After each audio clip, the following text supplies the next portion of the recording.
태초에 말씀이 계시니라. 이 말씀이 하나님과 함께 계셨으니 이 말씀은 곧 하나님이시니라.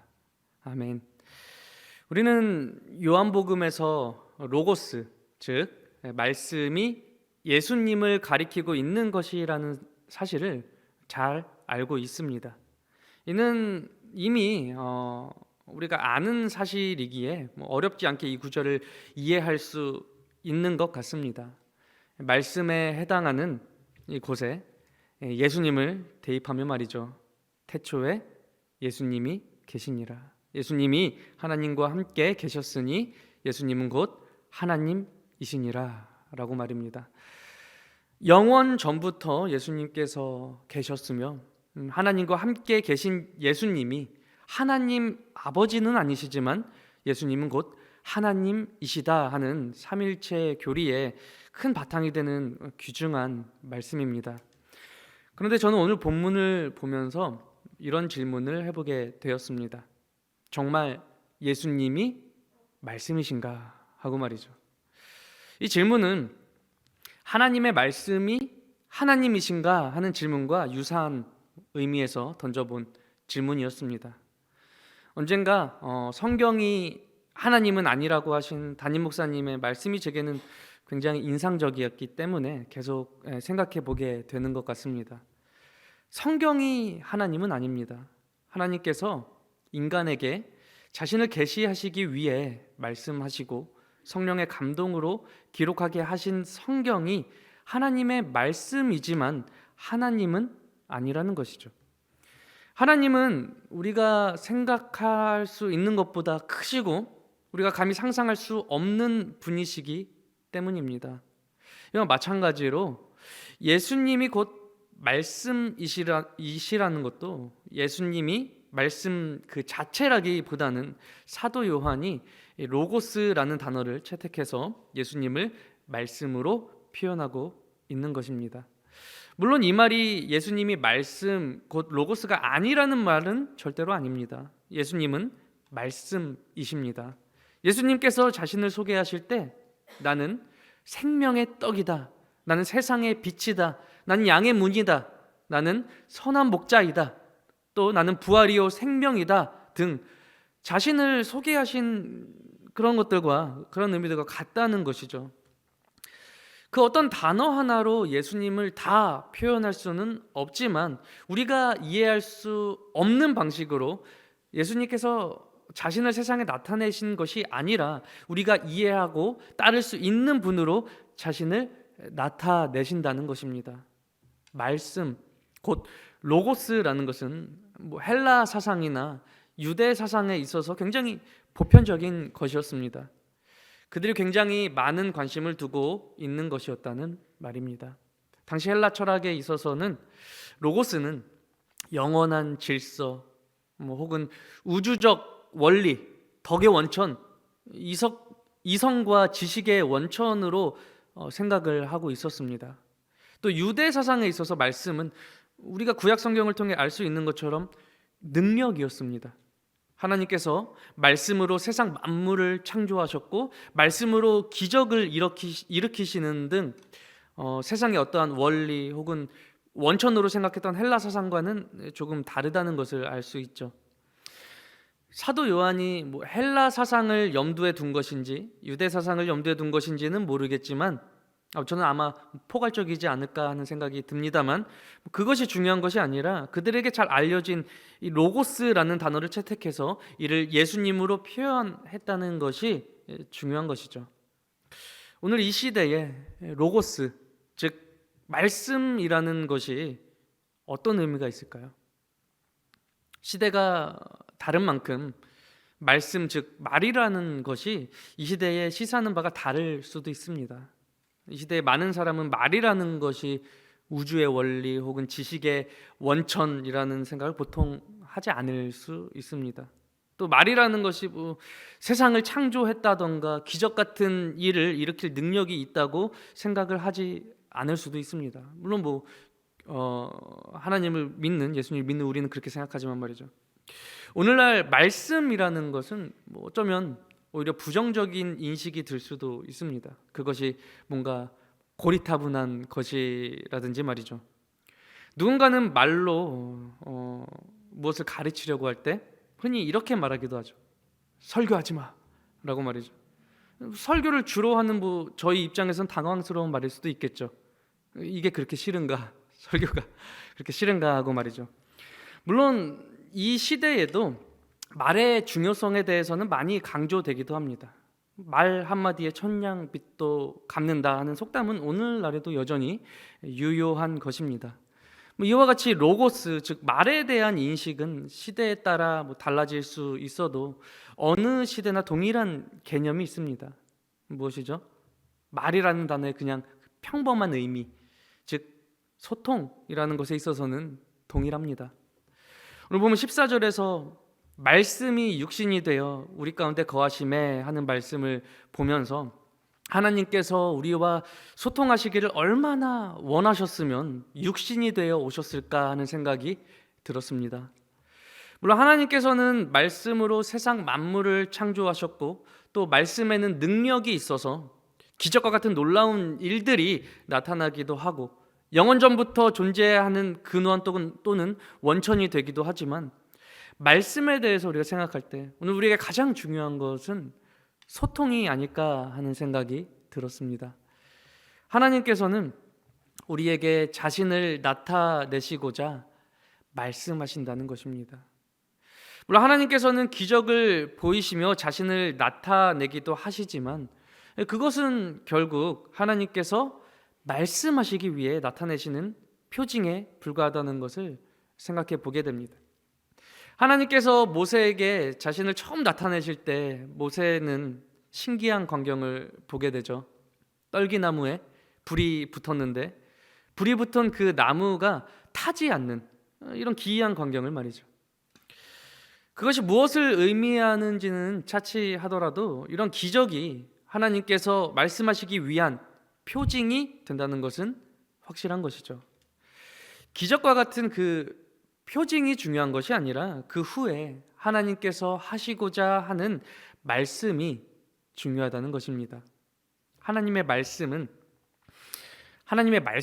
하나님이 아니라는 것도 방금 기적의 예와 같습니다. 담임 목사님께서 하신 이 말은 하나님의 말씀이 하나님은 아니다 하는 이 말은 성경에 권위를 내리려고 하신 말씀이 결코 아닙니다. 하나님 말씀을 통해 하나님을 아는 것이 중요하다는 것이죠. 이것이 없이는 하나님을 아는 것이 없이는 성경도 단지 많은 글 중에 하나에 불과한 것이 될 뿐입니다. 예수님께서 로고스 곧 말씀이라는 것도 이와 같다는 생각이 들었습니다. 예수님께서 우리와 소통하시기 위해 이 땅에 오셨습니다. 자신을 통해 하나님 아버지를 알게 하시기 위해 이 땅에 오셨다는 것이죠. 요한복음 8장 19절에서 예수님께서 바리새인들에게 이렇게 말씀하십니다. 너희는 나를 알지 못하고 내 아버지도 알지 못하는도다. 나를 알았더라면 내 아버지도 알았으리라. 예수님께서 말씀이시라는 것은 하나님은 우리가 감히 알 수 없는 분이시지만 예수님을 통해 하나님을 알게 되었다는 것. 다른 말로 하나님께서 우리와 소통하시기 위해 예수님을 이 땅에 보내셨다는 것입니다. 오늘 본문 14절을 우리 함께 읽어볼까요? 14절 시작. 말씀이 육신이 되어 우리 가운데 거하심에 우리가 그의 영광을 보니 아버지의 독생자의 영광이요 은혜와 진리가 충만하더라. 아멘. 말씀이 육신이 되어 우리 가운데 거하셨다는 이 말씀이 얼마나 큰 은혜인지 모릅니다. 성육신이 의미하는 것처럼 낮아지신 것이죠. 하나님 아버지의 독생자가 우리와 소통하시기 위해서 우리 수준으로 낮아지신 것입니다.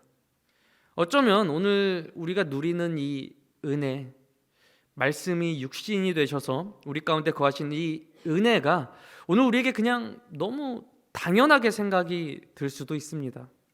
그렇잖아요.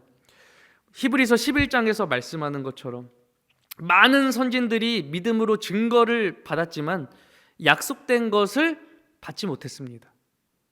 그들은 오늘 우리와 같이 말씀을 통해, 예수님을 통해 하나님을 아는 은혜를 경험하지는 못했다는 것입니다. 우리가 누리는 이 은혜가 오늘 우리에게는 그냥 당연한 것으로 생각이 들 수 있지만 사실 우리는 굉장한 특권을 가지고 있는 것입니다. 누군가는 이 말에 우리가 당시 예수님의 제자들과 같이 예수님을 직접 보지 못했다고 말할 수 있을 것입니다. 예수님 곁에서 예수님의 행하시는 일을 보고 예수님의 말씀을 듣는 그 특권이 오늘 우리에게는 없다고 말이죠. 물론 요한일서 1장 1절에서 말씀하는 것처럼 태초부터 있는 생명의 말씀, 즉 예수님을 눈으로 보고 손으로 만질 수 있었던 자들은 굉장한 특권을 누린 것이라고 생각이 듭니다. 그러나 오늘 우리가 예수님에 대한 말씀을 가지고 예수님에 대해서, 또 예수님을 통해 하나님에 대해서 아는 이 특권이 더욱 큰 것이지 결코 그것에 비해 덜한 것은 아니라고 생각이 듭니다. 요한복음 20장에서 예수님께서도 도마에게 이렇게 말씀하시지 않으셨습니까? 너는 나를 본 거로 믿느냐? 보지 못하고 믿는 자들은 복되도다. 도마를 포함한 제자들이 예수님을 보고 믿은 것이 복되지 않다는 말은 당연히 아니죠. 보지 못하고 믿는 오늘 우리가 더 복되다는 것을 말씀하시는 것입니다. 오늘 우리가 예수님을 보지 못했다고 해서 결코 우리에게 믿을 만한 증거가 불충분한 것이 될 수 없습니다. 디모데후서 3장 15절에서 성경은 능히 너로 하여금 그리스도 예수 안에 있는 믿음으로 말미암아 구원에 이르는 지혜가 있게 하느니라 라고 말씀합니다. 하나님 말씀과 성령 하나님은 예수님을 눈으로 보고 손으로 만진 제자들이 가진 그 동일한 믿음 혹은 그 이상의 것을 누릴 수 있도록 우리를 변화시키시는 능력임을 믿으시길 바랍니다. 말씀이신 예수님 안에는 생명이 있습니다. 4절에서 그 안에 생명이 있었으니 이 생명은 사람들의 빛이라 말씀합니다. 그 안에 생명이 있었으니 말씀합니다. 생명은 무엇을 말하는 것일까요? 생명. 보통 우리가 생명이 있다라고 말할 때 생명은 죽지 않고 살아있는 상태를 말하는 것이죠. 사람이든 동물이든 살아 움직이는 상태에 대해서 우리는 생명이 있다고 말합니다. 오늘 본문에서도 이와 동일한 의미로 생명이 사용되는 것일까요? 마치 그렇지 않다고 말하는 듯 바로 이어서 말씀하죠. 이 생명은 사람들의 빛이라. 요한복음은 죽음과 대비해서 생명을 말하고 있습니다. 마치 빛과 어둠을 대비해서 말하고 있는 것처럼 말이죠. 육의 생명에 대한 것을 말하기보다는 영의 생명에 대해서 말하고 있는 것입니다. 그렇다고 해서 이것이 육은 악하고 영은 선하다 하는 어떤 이원론적인 사상을 말하고자 함이 아닙니다. 생명은 단지 생존을 위해 먹고 사는 일에 대한 것이 아니라는 말이죠. 동물에게도 사용하는 그런 생명을 말하는 것이 아닙니다. 생존을 위해, 단지 생존을 위해 먹고 사는 것에 대한 것이라면 우리가 동물과 무엇이 다를까요? 요한복음 6장 63절에서 예수님께서 이렇게 말씀하십니다. 살리는 것은 영이니 육은 무익하니라. 내가 너희에게 이른 말은 영이요 생명이라. 사람에게는 있지만 동물에게는 없는 이것은 무엇일까요? 라고 퀴즈를 내고 싶은데요. 무엇이죠? 네, 바로 영이죠. 살리는 것은 영이니 육은 무익하니라 하신 말씀을 영만 살리신다고 오해하시면 곤란합니다. 예수님의 부활은 몸의 부활이었고 우리도 장차 영광의 그 몸의 형체로 부활하게 될 것입니다. 예수님께서 육은 무익하다고 말씀하신 것은 많은 무리가 예수님께서 주시는 떡을 먹어 배부른 까닭에 예수님을 따라온 그 상황 가운데 이어지는 말씀이기 때문인 것입니다. 썩을 양식을 위하여 일하지 말고 영생하도록 있는 양식을 위하여 하라. 예수님께서 주시는 생명은 먹고 마시는 것이 아닙니다. 요한복음에서 생명은 주로 영생, 즉 영원한 생명에 대해서 말씀하고 있는데요. 영생이 무엇입니까? 영원한 생명이 무엇입니까? 흔히 영원히 사는 것이라고 생각합니다. 영원히 사는 것이 영생이다라고 말이죠. 장차 천국 가서 영원히 살리라 라고 말이죠. 그러나 요한복음 17장 3절에서는 영생에 대해서 이렇게 말씀합니다. 영생은 곧 유일하신 참 하나님과 그가 보내신 자 예수 그리스도를 아는 것이니이다. 아멘. 우리가 영생을 단지 생후에 영원히 사는 것으로 말하지 않는 이유는 영생은 예수님을 아는 것이기 때문입니다. 더 나아가 예수님을 통해 하나님을 아는 것이기 때문입니다. 다시 4절로 돌아가서 이 생명은 사람들의 빛이라 말씀하는 것은 말씀이 육신이 되어 오셔서 하나님을 보여주시기 때문입니다. 말씀이 육신이 되어 오셔서 하나님을 보여주시기 때문입니다. 세상은 하나님을 볼 수 없는 어두움 가운데 있었지만 예수님께서 이 땅에 오심으로 하나님을 나타내시는 빛이 되셨기 때문입니다. 빛이 어둠에 비치되 어둠이 깨닫지 못하더라. 예수님께서 이 땅에 빛으로 오셨는데 세상이 깨닫지 못했다는 것입니다. 하나님이 이 땅에 오셨는데 세상이 하나님을 알아보지 못했다는 것이죠. 10절 하반절 그리고 17절에서 이렇게 말씀합니다. 세상이 그를 알지 못하였고 자기 땅에 오매 자기 백성이 영접하지 아니하였으나, 세상이 그를 알지 못했을 뿐만 아니라 메시아 곧 그리스도를 간절히 기다리던 이스라엘 백성들, 즉 자신의 백성들조차 그리스도로 오신 예수님을 영접하지 않았다는 것입니다. 요한복음 3장에서는 사람들이 빛으로 오신 예수님을 영접하지 않은 이유를 이렇게 설명하고 있는데요. 사람들이 자기 행위가 악함으로 빛보다 어둠을 더 사랑한 것이니라. 악을 행하는 자마다 빛을 미워하여 빛으로 오지 아니하나니 이는 그 행위가 드러날까 함이요. 행위가 악하다는 것이 막 살인하고 방탕하고 심한 불법을 행하는 것으로 생각되기 쉽지만 꼭 그런 것이 아닙니다. 빛보다 어둠을 더 사랑하는 것이 곧 행위가 악한 것입니다.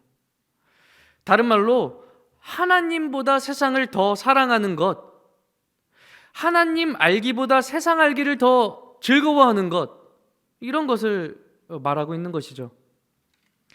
복음서를 통해 많은 사람이 자신의 정욕을 위해 예수님을 따르고 또 자신의 정욕을 위해 예수님을 버리는 일을 보게 됩니다.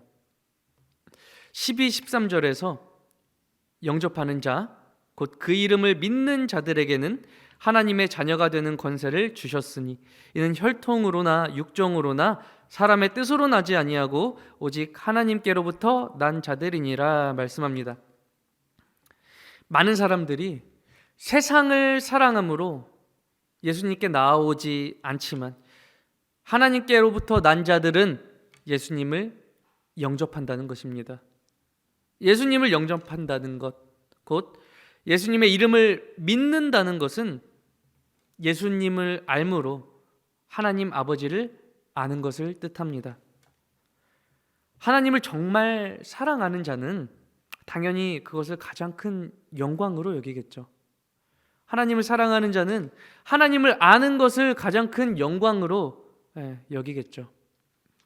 감히 알 수 없는, 우리가 감히 알지 못하는, 눈으로 보지 못하는 하나님을 눈으로 보고 손으로 만질 수 있다는 것을 가장 큰 영광으로 생각할 것이라는 말입니다. 14절에서 사도 요한이 정말 감탄하며 말하는 것이 느껴집니다. 말씀이 육신이 되어 우리 가운데 거하심에 우리가 그의 영광을 보니 하나님의 독생자의 영광이요 은혜와 진리가 충만하더라. 오늘 우리에게도 이런 감격이 있는지 질문하게 됩니다. 말씀을 통해 예수님을 알아가는 그 감격을 정말 누리고 있습니까? 예수님을 알므로 하나님을 아는 영광을 경험하고 있습니까?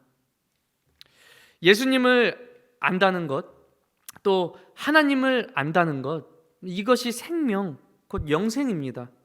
이것보다 귀하고 값진 것이 이 세상에 어디 있을까요? 썩어 없어질 헛된 것에 우리 삶을 낭비하지 않도록 예수님께서 세상의 빛으로 오셨습니다. 예수님께서 하나님을 세상에 나타내실 뿐만 아니라 어두운 가운데 있는 우리를 밝게 비춰주셔서 우리의 실체를 보게 하시는 빛으로 말이죠. 오늘 본문 중간에 세례 요한이 강조되고 있습니다. 세례 요한의 강조점은 그가 증언하러 왔다는 것입니다. 어둠이 빛이 왔는데 빛을 깨닫지 못할 때, 즉 세상이 예수님을 알아보지 못할 때 세례 요한이 예수님을 가리켰다는 것입니다. 이런 것들이 오늘 우리에게 정말 필요한 회복이 아닐까요? 어둠보다 오히려 빛을 더 사랑하는 것, 즉 세상보다 하나님을 더 사랑하는 것, 또 말씀을 통해 예수님을 알고 하나님 아버지를 아는 영광을 보고 영생을 누리는 것, 또 예수님을 깨닫지 못하는 세상을 향해 예수님을 가리키는 증언자가 되는 것, 이런 것들이 오늘 우리에게 꼭 필요한 회복이라고 생각이 듭니다. 오늘 우리에게 말씀의 회복이 있길 소망합니다. 오늘날 바쁜 우리의 삶이 하나님을 아는 이 놀라운 은혜를 빼앗아가고 있습니다. 사실 세상 일에는 우리가 굉장히 빠르게 알지만 하나님을 아는 일에는 우리가 굉장히 더딘 것 같습니다. 사실 우리가 먹고 사는 일에 우리의 생명을 걸 것이 아니라 하나님을 아는 일에 생명을 걸어야 하는 것 아니겠습니까? 사실 거기에 생명이 있기 때문이죠. 거기에 영생이 있기 때문이죠. 말씀을 통해 하나님을 아는 일과 예수님을 아는 일과 하나님 아버지를 아는 일이 우리에게 가장 큰 기쁨이요 영광이 되길 소망합니다.